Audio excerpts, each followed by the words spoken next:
আছে কিনা যা করা হয় নাই। 25 ইয়ার্সের মধ্যে অনেকেই জিনা করেছে, অনেকেই। আমি আপনাদের কথা বলছি না, এভারেজ আমি পুরো বাংলাদেশের ইয়াং জেনারেশনের কথা বলছি।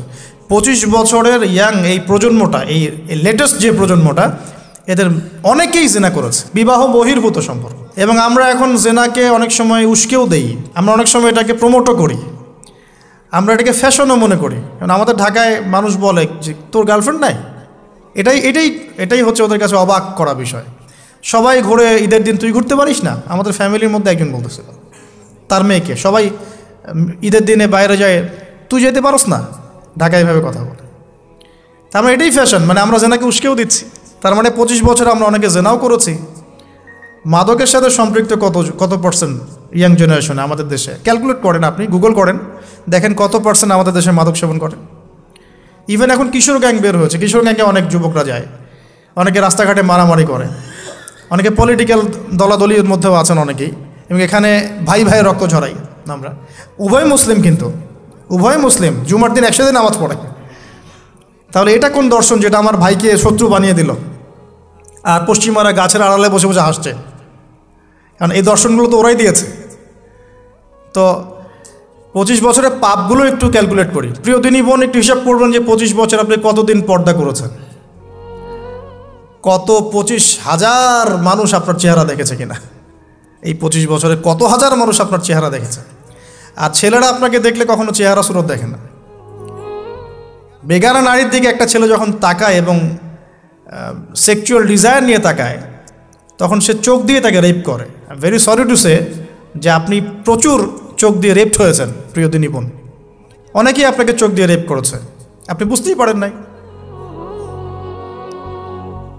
তো এই 25 ইয়ার্সে আমরা অনেক কিছুই করেছি, অনেক কিছুই করি নাই। এখন একটু আজকে সাদা একটা কাগজ নিয়ে আমরা একটা হিসাব করব যে আমরা 25 বছরে কী কী করেছি, কী কী করি নাই, কী কী পাপ করেছি, কী কী করি নাই, কী কী পুণ্য করেছি, কী কী করি নাই। আমি আগে মনে করতাম যে একটা খালেস তওবা ইনশাআল্লাহ আল্লাহ পাক সব মাফ করে দিবেন। আসলে আল্লাহ পাক মাফ করেই দিবেন, কিন্তু ভিতর থেকে স্যাটিসফাই হতে পারবেন না আপনি। এখন যদি আপনি এখান থেকে আমার এই লেকচারটা শুনে আল্লাহর ওলি হয়ে যান এবং আপনি বড় মুহাদ্দিস, মুফতি, দিনের বড় দায়ী ইলাল্লাহ, বড় পলিটিশিয়ান, বড় ইঞ্জিনিয়ার, মানে যারা ওয়ার্ল্ডকে ইসলাম স্ট্যাবলিশমেন্টের দিকে নেতৃত্ব দিচ্ছেন, এমনও মানুষ যদি আপনি হয়ে যান, আপনি এই 25 বছরের ঋণটা শোধ করতে পারবেন না। এই 25 বছরের ঋণ আপনাকে প্রতিনিয়তই ভিতরে ধুকিয়ে মারবে আর কি, যেটা আমাদেরকেও মারে ভিতর থেকে। যে আমরা যদি আগে থেকে বিষয়গুলো বুঝতাম, যদি আরও আগে থেকে স্টাডি করতে পারতাম, আরও বেশি যদি আমি আলেম ওলামার সাথে মিশতে পারতাম, আরও যদি বেশি গভীরে যেতে পারতাম, তাহলে কতই না ভালো হতো। তো আমি আশা করি কথাগুলো আপনাদের কলিজায় পৌঁছাবে ইনশাআল্লাহ। এখন লাইফের এটা সবচেয়ে ভাইটাল পার্ট। এই সম্পর্কে আমি জাস্ট 2টা হাদিস বলে আস্তে আস্তে কনক্লুশনের দিকে যাচ্ছি। নবী সাল্লাল্লাহু আলাইহি ওয়াসাল্লাম বলছেন যে 7 শ্রেণীর মানুষকে আল্লাহ পাক কিয়ামতের দিনে আরশের ছায়া দিবেন। কত শ্রেণী ভাই? তার মধ্যে সেকেন্ড শ্রেণীটা হচ্ছে সেই যুবক নাশা ফি ইবাদাতিল্লাহি তাআলা, যে আল্লাহ পাকের ইবাদতে তার যৌবনকালটা কাটিয়ে দিয়েছে। এখনও বাকি আছে আপনার সামনে। যৌবনকাল কতটুকু? হয়তো 15 to 40। তার মানে এখনও 40 বা 50 বছর পর্যন্ত আপনার যৌবনটিকে থাকবে ইনশাআল্লাহ, যদিও বা এই যুগে থাকে না আর কি। আমরা তো ফ্যান্টাসিতে ভুগি অনেক সময়, 4টা বিয়ে। বাস্তবতা হচ্ছে এই যুগে একটাই ডিফিকাল্ট, একজনকে সন্তুষ্ট করে কি ডিফিকাল্ট। এখন সেই যুগ না তো, আমরা তো হর্স রাইড করি না, আমরা তো এক্সারসাইজ করি না, আমরা তো এখন অনেকে খেলিও না, আমরা ফাস্ট ফুড খাই, আমরা হাইজেনিক খাবার খাই না, আমরা আগেকার মানুষদের মতো অনেক কিছুই করি না। এনভায়রনমেন্ট নষ্ট হয়ে গেছে, পলিউশন আছে, সব মিলে এখন আমাদের যৌবন যে 50 বছর পর্যন্ত থাকবে, এটা নিশ্চয়তা দেওয়া যাচ্ছে না যদি আমরা বেঁচেও থাকি। আর কত যুবক যুবতী ভাই বোন যে যৌবনকালেই চলে যায় তার তো ঠিক নাই। প্রিয় দিনী ভাইয়েরা, আমরা আলোচনা করছিলাম যৌবন সম্পর্কে। এই বিষয়ে আমি 2টো হাদিস বলার নিয়াত করেছিলাম। তো প্রথমটা শুনিয়েছি মোটামুটি, সেটা হলো নবী সাল্লাল্লাহু আলাইহি ওয়াসাল্লাম বলেছেন যে কিয়ামতের মাঠে আল্লাহ রাব্বুল আলামিন যে 7 শ্রেণীর মানুষকে তার আরশের ছায়া দিবেন, তার মধ্যে 3য় শ্রেণী হচ্ছে সেই যুবক যে তার যৌবনকালটাকে আল্লাহর পথে উৎসর্গ করেছে বা কাটিয়ে দিয়েছে। আরেকটা হাদিস যেটা বলতে চাচ্ছিলাম সেটা হলো, কিয়ামতের মাঠে 5টা প্রশ্ন হবে, স্পেশাল 5টা প্রশ্ন, যে 5টা প্রশ্নের উত্তর না দেয়া পর্যন্ত কাউকে ছাড়া হবে না। তার মধ্যে প্রথম প্রশ্নটাই হচ্ছে তোমার জীবন কোন কাজে কাটিয়েছো, এবং দ্বিতীয় প্রশ্ন হচ্ছে তোমার যৌবন কোন কাজে কাটিয়েছো। সো আমি বলছিলাম আপনাদেরকে যে যৌবনকালটাকে যদি আমরা আল্লাহর পথে কাটাতে পারি, ইনশাআল্লাহ তাআলা আমাদের এই যে উদ্দেশ্যটা, যে নিজেরা দিন পালন করব, নিজের পরিবারের মধ্যে প্রতিষ্ঠা করব, আমাদের সমাজে দিন ইসলামের দাওয়াতি কাজ করব, যেখানেই থাকি সৎ থাকব, একদিন ইনশাআল্লাহ দিন আবার বিজয়ী হবে, এই যে স্বপ্নগুলো, এগুলো বাস্তবায়িত হবে ইনশাআল্লাহ তখনই যখন আমরা নিজেরা পরিবর্তিত হয়ে সমাজের জন্য ভালো কিছু বয়ে নিয়ে আসবো ইনশাআল্লাহ। তো আমি জাস্ট কয়েকটা পয়েন্ট আপনাদের সাথে একটু শেয়ার করে শেষ করে দিব, যে এখন থেকে কিভাবে আপনারা বা আমরা আমাদের যৌবনটাকে আল্লাহর পথে কাটাতে পারি। প্রথম যে পয়েন্টটা আমি লিখে নিয়ে এসেছি সেটা হলো, আমি একটু বলেওছিলাম যে আমাদের নিজস্ব খসড়া একটা আমলনামা তৈরি করতে হবে আর কি। আজকে আমরা সেটা করতে পারি বাসায় গিয়ে, যে আমরা যদি আমাদের গড় আয়ু হয় 60 বছর, তাহলে আমরা এখন কতটুকু সময় পেতে পারি, আর এই সময়টুকুর মধ্যে আমাদের টার্গেট কি, আমরা আসলে কি চাচ্ছি, কি অ্যাচিভ করতে চাই, যা চলে গেছে এই সময়টুকুর মধ্যে আমরা কিভাবে আল্লাহর রহমত পাবো, ক্ষমা পাবো কিভাবে।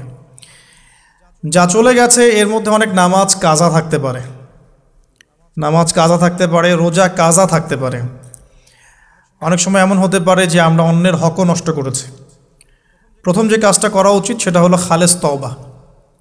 1 নাম্বার তাহলে আমরা বলতে পারি, যদি আমরা এখন সংকটগুলো চিহ্নিত করে সমাধানের পথে হাঁটতে চাই, তাহলে আমাদের যৌবনটা আল্লাহর পথে উৎসর্গ করা ছাড়া কোনো অপশন নাই। উৎসর্গ বলতে আমি বোঝাচ্ছি কাটিয়ে দেয়া, আল্লাহর ইবাদত করে কাটিয়ে দেওয়ার কোনো বিকল্প নাই। তার জন্য প্রথমত আমাদের নিজেদের জীবনের কৃতকর্মগুলোর হিসাব নিকাশ মেলাতে হবে, 1 নাম্বার। আর 2 নাম্বার হচ্ছে বিশুদ্ধ তওবা করে আল্লাহর পথে ফিরে আসতে হবে। বিশুদ্ধ তওবা কিভাবে করব এটা আমরা অনেকে বুঝি না। অনেকে মনে করি যে মুখ দিয়ে জাস্ট আস্তাগফিরুল্লাহ বললেই হয়তো তওবা হয়ে যায়। বিষয়টা এমন নয়।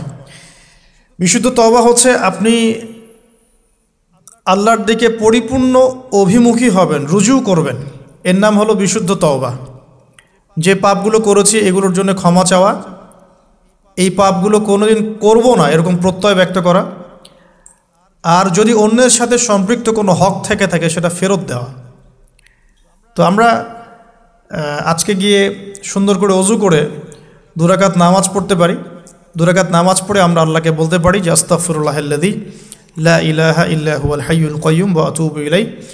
আল্লাহ, আমি আমার জীবনের এই যে একটা বড় সময় তোমার থেকে দূরে ছিলাম, নামাজ কাজা হয়েছে, রোজা কাজা হয়ে গেছে, চোখের হেফাজত হয় নাই, জিনা হয়ে গেছে নাউযুবিল্লাহ, মাদকের সাথে সম্পৃক্ত ছিলাম নাউযুবিল্লাহ, আমরা মিউজিক্যাল ইনস্ট্রুমেন্ট প্লে করেছি, ইত্যাদি ইত্যাদি। এগুলো থেকে আল্লাহ আমরা আজকে তোমার কাছে তওবা করছি, ক্ষমা চাচ্ছি, এবং আগামী দিনগুলোতে তোমার হুকুম আহকাম মেনে চলার তৌফিক চাচ্ছি। 2টো জিনিস খুব প্রয়োজন, একটা হলো তৌফিক, একটা হলো দোয়া। আপনার প্রচেষ্টা আল্লাহর কাছে দোয়া করতে থাকা এবং আল্লাহর কাছে তৌফিক কামনা করতে থাকা। আল্লাহ পাক যাকে ইচ্ছা তাকে তৌফিক দিয়ে থাকেন। আল্লাহ রাব্বুল আলামিন যাকে ইচ্ছা তাকে তৌফিক দিয়ে থাকেন।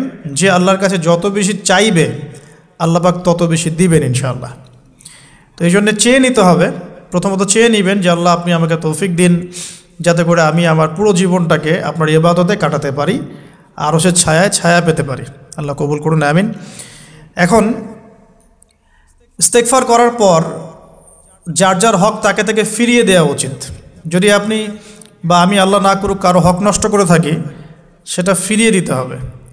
এই হক নষ্ট ফিরিয়ে দেওয়ার মানে এটা নয় যে গার্লফ্রেন্ডকে কথা দিয়েছিলেন বিয়ে করবেন, সেখান থেকে ফিরে আসা যাবে না।